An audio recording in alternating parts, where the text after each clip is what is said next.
Most people think the people who get things done every single day are just wired differently. Like they were born with some extra fuel in the tank that never runs out. But what if that's completely wrong? What if the most consistent people on Earth feel just as unmotivated as everyone else? They just know something the rest of us don't? This video is going to break down exactly what that is. And if you stay until the end, the last piece of this might be the only thing that actually changes how you work. Don't scroll away yet, because the answer isn't what you expect. There's a question almost nobody asks out loud, but almost everyone feels. Why is it that some people keep going even when life gets heavy, when the excitement wears off, when results are nowhere in sight, and other people, just as smart and just as talented, fall apart the second things get hard? It doesn't come down to talent. It doesn't come down to time. And it definitely doesn't come down to motivation. Because motivation was never meant to be a fuel source. It's a spark. It lights the fire. But sparks don't keep a fire burning. That's not their job. Think about the last time you felt genuinely motivated to do something. It was electric. You cleared the whole afternoon. You stayed up late. You had energy you didn't even know existed. And then, 2 weeks later, that same feeling was completely gone. Not faded. Gone. And the task was still there. The goal was still there. But the person standing in front of it felt like a stranger to the version of themselves who started. That's not weakness. That's just how human emotion works. Motivation spikes and crashes like a stock market. And anyone who builds their consistency on top of that is building on sand. So what do the people who keep going actually build on? The answer is almost insulting when you first hear it. They don't try to feel ready. They just go anyway. That's it. But there's a lot more underneath that surface, and the details are where everything changes. The brain has a deeply misunderstood relationship with action. Most people believe they need to think their way into doing something. Feel motivated, then move. But neuroscience tells a completely different story. The brain releases dopamine, the chemical most associated with drive and energy, not before an action, but during and after it. Which means the feeling you've been waiting for. It's on the other side of starting. Every single time. This is why the people who seem always motivated aren't waiting to feel it. They've learned, whether consciously or by accident, that starting generates the feeling, not the other way around.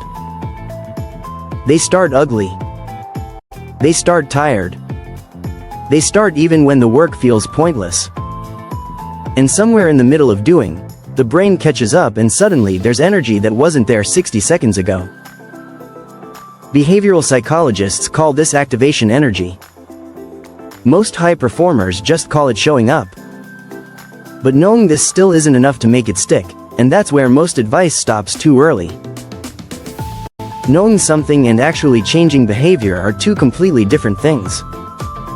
If information alone changed people, everyone who ever read a self-help book would be living their dream life. So what actually converts knowledge into action when motivation is nowhere to be found? The answer is environment design, and it's one of the most underrated concepts in the entire conversation around productivity. The brain is constantly scanning its surroundings for cues. It's not making careful, deliberate decisions every time it does or doesn't do something. It's responding to signals in the environment, what's visible, what's accessible, what's been done in that space before. James Clear, the author of Atomic Habits, explains that every behavior has a cue, and if you can control the cue, you can influence the behavior without relying on willpower at all. So if the goal is to read more, don't rely on remembering to read. Put the book on the pillow. If the goal is to work out, don't rely on feeling like it. Put the shoes by the door the night before. If the goal is to eat better, don't rely on discipline at 9 p.m. when willpower is already gone. Rearrange the fridge so the healthy option is at eye level and the junk food requires actual effort to reach. Your environment is either working for you or against you. There's no neutral. But there's still a gap. Because even with the right environment, there are days when starting feels impossible. The shoes are by the door and you still can't put them on. The book is on the pillow and you just move it to the nightstand and scroll for an hour instead. What happens then? This is the moment where most productivity advice runs out of answers. But it's also the most important moment, because what you do on the hardest day is what actually defines your consistency, not what you do on the easy ones. The answer is something called minimum viable effort.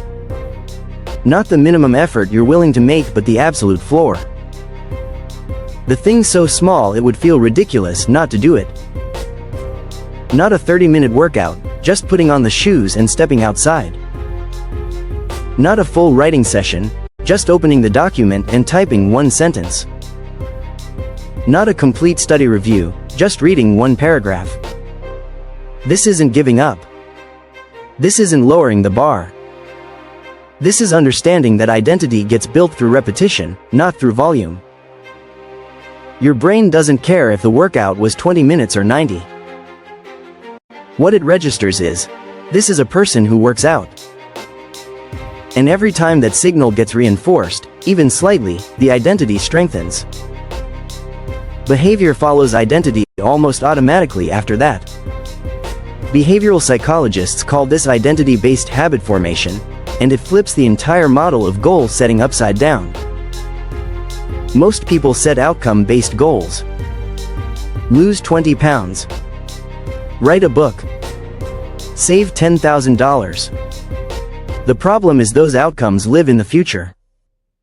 And on a low motivation day, the future feels completely irrelevant. But identity-based habits live right now. Instead of being someone trying to lose 20 pounds, the internal script becomes someone who moves their body every day. Instead of someone writing a book, it becomes simply someone who writes. The goal stops being something to achieve and starts being something to express. That shift, from aspiring to being, is where consistency stops feeling like a battle and starts feeling like a default. Now here's the part most people never hear. The biggest enemy of your consistency isn't laziness. It isn't bad habits, poor time management, or lack of discipline. The biggest enemy is the all-or-nothing mindset. The belief that if something can't be done perfectly, completely, or exactly as planned, it shouldn't be done at all. This is the thought that ends more streaks, kills more goals, and keeps more people stuck than anything else. One missed day isn't a failed habit. Research on habit formation consistently shows that missing once has almost no measurable impact on long-term behavior. Missing twice starts to form a new pattern. So the rule isn't never miss, the rule is never miss twice. The people who stay consistent the longest aren't the ones who never fall off. They're the ones who've mastered coming back fast, without drama, without guilt, without the spiral of self-criticism that turns a 2-day break into a 2-month disappearance. They miss a day, they acknowledge it, and they show up the next day as if nothing happened. Not because they don't care, but because they understand that guilt is not the same as growth. Beating yourself up for falling short is just a second way of not doing the work. Consistency was never about feeling like it. It was never about being motivated enough, disciplined enough, or inspired enough. It's about building a life where action is the default, where your environment, your identity, and your habits are doing the heavy lifting on the days when you have nothing left to give. The ones who last aren't the most motivated. They're the ones who stopped waiting to be. If that landed for you, share it with someone who's been stuck in their own head lately. And if you want more content like this, subscribe. New videos every week, and every single one is built to actually help.